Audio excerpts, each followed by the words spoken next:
সম্মানিত আজকের এই অনুষ্ঠানের সভাপতি মহাশয়,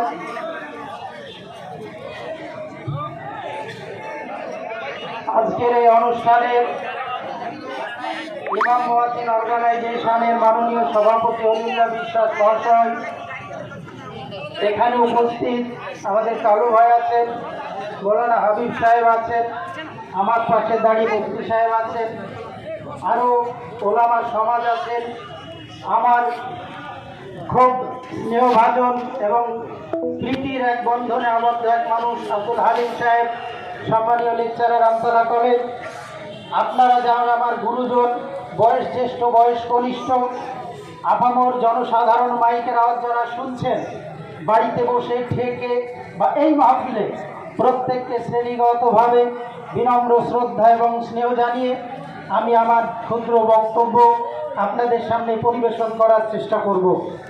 বন্ধুরা আমার, আজকের ভারতবর্ষ আজ থেকে 20 বছর আগেকার ভারতবর্ষ, আজকের ভারতবর্ষ আজকের থেকে 50 বছর আগেকার ভারতবর্ষ থেকে আলাদা। আমাদের আজকে এখানে অ্যামেন্ডমেন্ট বিল যেটা ছিল পাশ হয়ে গেল, এই বিল নিয়ে আজকের এই সভা। এখানে শুধু আমরা সভা করছি, ব্যাপারটা এমন নয়। হরিহারপাড়াতে একটা মিছিল ক্রস করতে স্কুল থেকে বেরিয়ে আমার প্রায় 15 মিনিট সময় লাগলো। তারা বলছিলেন এখানে বলার জন্য আসুন। আমি বললাম কালু ভাইকে কথা দিয়েছে এখানে বলার জন্য যেতে হবে, আপনাদের দুটো কথা বলা, দুটো কথা শোনা। আমরা জেলা রাজ্যব্যাপী যেটুকু পারছি চেষ্টা করছি, আমাদের জমিয়ত উলামায়ে হিন্দ চেষ্টা করছে। 14 তারিখ আপনারা আসুন, 14খানা সংগঠন নিয়ে আমাদের টেক্সটাইল মোড়ে একটি এই সভা আছে। আগামী 12 তারিখ আমরা একটা সভা ডেকেছিলাম টেক্সটাইল মোড়ে। গতকালকে ডিএম সাহেবের চেম্বারে ছিলাম প্রায় 10-15 মিনিট। তিনি বললেন একটু দেরি করুন, ওদের একটি পুজো রয়েছে, আমরা ডেটটা পিছিয়ে দিয়েছি। আমি প্রথমতই শ্রদ্ধা আপনাদের জানিয়েছি, শ্রদ্ধা জানাই যারা মিডিয়ার বন্ধুরা আছেন তাদেরকে, শ্রদ্ধা জানাই যারা পুলিশ প্রশাসনের বন্ধু আছেন তাদেরকে, শ্রদ্ধা জানাই যারা বাইরেকার মানুষ আছেন তাদেরকে। শ্রদ্ধাটা এই কারণে জানাই, সবাই আমার ভাই, মহিলার আমাদের বোন, আমরা 51 কোটি পরিবার, ভারতবর্ষের সন্তান পরিবারের একটি সদস্য। আজকে যারা মিডিয়ার বন্ধুরা খবরগুলো পৌঁছিয়ে দেবেন, আজকে যারা আন্দোলন করছে, কেন আন্দোলন করছে, এতদিন আন্দোলন করেনি কেন? আর একটা আমার বোন বলে গেলেন, খুব ভালো লাগলো কথাটা। পুলিশে যারা আছে তারা আমার বাড়ির সন্তান, আমার ভাই। মিডিয়ায় যারা আছেন তারা আমাদের ভাই, যারা হিন্দু তারা আমাদের ভাই, যারা মুসলিম তারা আমাদের ভাই। স্বামী বিবেকানন্দের কথাই যদি যাই তাহলে ডোম, মূর্তি, মেথর, হরিজন যারা আছে তারা আমার রক্ত, আমার ভাই। সুতরাং ভারতবর্ষের চেতনাশীল নাগরিক হিসাবে বিনম্র শ্রদ্ধাঞ্জলি জ্ঞাপন করে ভারতবর্ষের প্রত্যেকটি নাগরিককে, অন্তত যারা অসাম্প্রদায়িকতার বীজ বপন করেছে, যারা তাদের সমর্থন করেন না, অন্তত তাদেরকে শ্রদ্ধাঞ্জলি জানাই। ভারতবর্ষের মাটিতে যে ভালোবাসা সমৃদ্ধি দাঁড়িয়ে আছে, তাকে যারা সম্মান করে তাদেরকে আমরা শ্রদ্ধা সম্মান করি, তাদেরকে এই ভারতবর্ষকে স্বাধীন করতে গিয়ে যারা রক্ত দিয়েছে, ঢেলে ভারতবর্ষের মাটিকে লাল করেছিল, তাদেরকে আজকে তাদের সন্তান হিসেবে আমরা দ্বিখণ্ডিত ভারতবর্ষের চিত্র দেখতে চাই না, হিন্দু মুসলিমের বিভাজন দেখতে চাই না। আপনারা দেখতে চান কি? হাত তুলেন। দেখতে আপনারা চান? তুলুন যারা আছেন হাত আমার সাথে সবাই।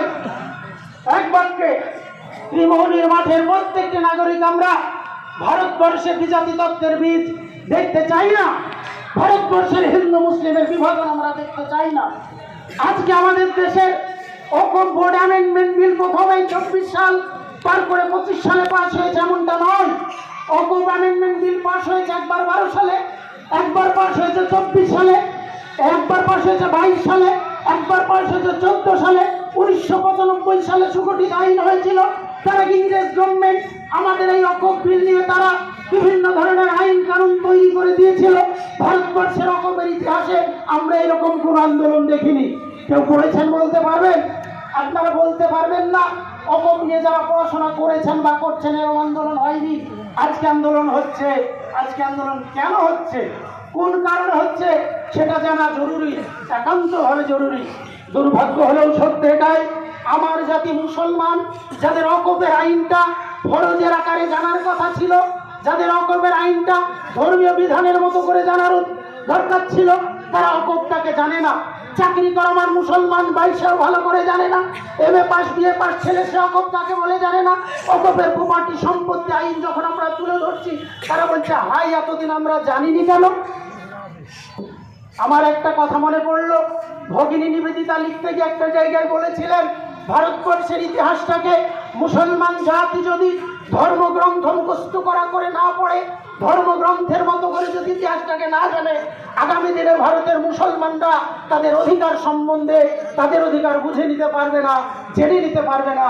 আমার মনে হয় সেই দিনটা আজ, আমার মনে হয় সেই দিনটা আজ। আপনারা জানেন, একটু আগে বলছিল, আমার এবার একটা বই বেরিয়েছে, হিন্দু মুসলিম দুই জাতি এক জাতীয়তাবাদ, 450 পাতার বই। আমি 250 বই থেকে রেফারেন্স দিয়ে দেখাতে চেয়েছি যে ভারতবর্ষের হিন্দু এবং মুসলিম তারা এক, তারা অদ্বিতীয় নয়। ভারতের সম্প্রীতি সাম্প্রদায়িকতার একটা পতাকার তলে সবাই অবস্থান করে। আমরা ভারতবর্ষে গরুর নামে মানুষ হত্যা করছে এই গেরুয়া বাহিনীর সরকার, ভারতবর্ষে মব লিঞ্চিং এর নামে হত্যা করছে এই গেরুয়া সরকার, ভারতবর্ষের বুকে দেখা যাচ্ছে এই এনআরসির নামে মানুষ হত্যা করছে এই গেরুয়াবাদী সরকার। ভারতবর্ষের আজমের থেকে ক্ষমতা এসেছিল বাবরি মসজিদ ধ্বংসের পর থেকে অদ্যাবধি ভারতবর্ষের মাইনরিটি কমিউনিটির বিশেষভাবে মুসলমান সম্প্রদায়িকেরা সবসময় দ্বিধাবিভক্ত করে রেখেছে, সন্ত্রস্ত করে রেখেছে, সবসময় বুকে বুলডোজার চালানোর একটি প্রক্রিয়া সামনে রেখেছে। ভেরি রিসেন্ট আপনারা জানেন, হরিয়ানাতে একটি আইন করা হয়েছিল, ভেরি রিসেন্ট, ঈদের ছুটিকে বাতিল করে দেওয়া হবে। পরবর্তীকালে কথা উঠলো, তখন রেস্ট্রিক্টেড শব্দটি ইংরেজিতে ব্যবহার হয়েছে। ঈদ হচ্ছে আমাদের ভারতবর্ষের মুসলমানদের প্রধানতম উল্লেখযোগ্য একটি পরব, সেটাকে কেন্দ্র করে তারা রেস্ট্রিক্টেড ঈদের ছুটি হলিডে দিয়েছে। এবার উত্তরপ্রদেশ গভর্নমেন্ট রিসেন্টকাল আইন তৈরি করেছে, তারা সেখানে বলছে তাদের বাড়ির ছাদে তারা নামাজ পড়তে পারবে না, বাড়ির ছাদে নামাজ পড়তে তাদের দেওয়া হবে না। আরো কতগুলো আইন দেখছেন, যারা আন্দোলনে এগিয়ে আসছে তাদের বুলডোজার দিয়ে বাড়ি ভেঙে দেওয়া হচ্ছে, যাদেরকে বিভিন্নভাবে দমন করা হচ্ছে, জেলের ঘানি টানানো হচ্ছে। এই গভর্নমেন্ট আবার ঘুরিয়ে বলছে অকপ অ্যামেন্ডমেন্ট বিল আমাদের আনার উদ্দেশ্য মুসলমান সমাজের উন্নয়ন ঘটাবো। যারা মুসলমানদের বাড়ি ভাঙে, যারা মুসলমানদের ভাগ করে, যারা মুসলমানদের নামাজ পড়তে দেয় না, যারা মুসলমানদের মাদ্রাসা বন্ধ করে দেয়, আপনারা জানেন এই আসাম বাড়ির কাছে, এখানে আমাদের বিধানসভার অধিবেশন যখন চলতো 2 ঘন্টা ছুটি থাকতো, সেখানে আইন করে 2 ঘন্টার ছুটিকে তুলে দেওয়া হলো। কালকে হয়তো দিল্লির পার্লামেন্টে জুমার দিনে যে ছুটি হয় সেটাকে তুলে দেওয়া হবে। তাহলে যে সরকার আমাদের বুকে প্রতিনিয়ত বুলডোজার চালায়, তারা যদি এই বিলকে তারা পাশ করে, তারা আমাদের উন্নয়ন ঘটাবে? বলুন, তারা উন্নয়ন ঘটাবে? শয়তানের মুখে কখনো রাম নাম যেমন মানাই না, বিড়ালের মাছ পাহারা দেওয়া যেমন মানাই না, তেমন এদের কাছে মুসলমান উন্নয়ন করার ব্যাপারটাও মানাই না, মানাই না, মানাই না। ভারতবর্ষের পরিসংখ্যান অনুযায়ী ভারতের মুসলমান যদি 30 কোটি হয়, বা যদি 37 কোটি হয়, বা যদি 40 কোটি হয়, বা যদি 20 কোটি হয়, তাহলে বর্তমান পার্লামেন্টে মুসলমানদের একজন মন্ত্রী আছে? মুসলমানদের মন্ত্রী একজন পার্লামেন্টে আছে? ধরে বলেন, পার্লামেন্টে কোনো মন্ত্রী নাই, মুসলমানদের পার্লামেন্টে কোনো মেম্বার নাই, মুসলমানদের একজন এমপি নাই। যে গভর্নমেন্টের আন্ডারে মুসলমানদের এমপি নাই, মুসলমানদের মন্ত্রী নাই, মুসলমানদের এমএলএ নাই, তারা সেই মুসলমানের রকমের বিল কিভাবে পাস করতে পারে? তাদেরকে ডেকেছে কৈফিয়ত চাইতে হবে আগে। এখতিয়ার কারা দিল তাদেরকে? ভারতবর্ষের 37 কোটি মুসলমানের একটি কথা বলার অধিকার ছিল না, তাদের মতামত দেওয়ার ছিল না। আমাদের পূর্বপুরুষদের সম্পত্তি, আমাদের বাবার সম্পত্তি, আমাদের দাদার সম্পত্তি, আমাদের নামে দাগ আছে, আমাদের নামে খতিয়ান নাম্বার আছে, আমাদের ভোট আছে, আমাদের আইন আছে, আমাদের সংশোধনী বিলের সমস্ত পেপারপত্র আমাদের কাছে রয়েছে। তারপরে যখন অ্যামেন্ডমেন্ট বিল নিয়ে আসা হয়, মুসলমানদের একটি কথা জিজ্ঞাসা করা হবে না, আমরা এটা মানব? আমরা এটা মানতে পারি না। কারণ হলো টোটাল মুসলমান জাতির বুকে পা তুলে দিয়ে তারা বিল পাস করেছে তাদের স্বার্থে।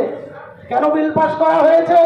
যেটা 40-এর অনুচ্ছেদ, 40-এর অনুচ্ছেদটা ভালো করে দেখলে একটা জিনিস দেখবেন, এর প্রত্যেকটি পাতায় পাতায় বিষ ভরে দেওয়া হয়েছে, এর প্রত্যেকটি পাতায় পাতায় বিষ ভরে দেওয়া হয়েছে।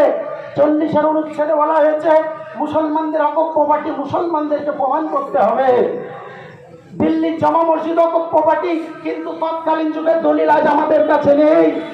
ধর্মতলার টিপু সুলতান মসজিদ অকপ প্রপার্টি, তৎকালীন সময়ের দলিল আমাদের কাছে নেই। টালিগঞ্জের মোড়ে আর একটি টিপু সুলতান মসজিদ আছে, টিপুদের বংশধরদের দেওয়া, তার দলিল আমাদের কাছে এখন নেই। নিজামুদ্দিন আউলিয়া যেখানে তাবলীগ জামাতের মূল মার্কাজ, তার দলিল আমাদের কাছে নেই। হায়দ্রাবাদের নিজামদের সম্পত্তি, তার দলিল আমাদের কাছে এখন নেই। আমাদের কাটরা মসজিদের আন্ডারে ২৫০০ একর সম্পত্তি রয়েছে, তার সরাসরি দলিল আমাদের কাছে নেই। যেগুলো দলিল নেই সেগুলোকে তারা 40-এর অনুচ্ছেদের কবলে ফেলে সবগুলোকে দখল করবে, তার প্ল্যান নিয়েছে না।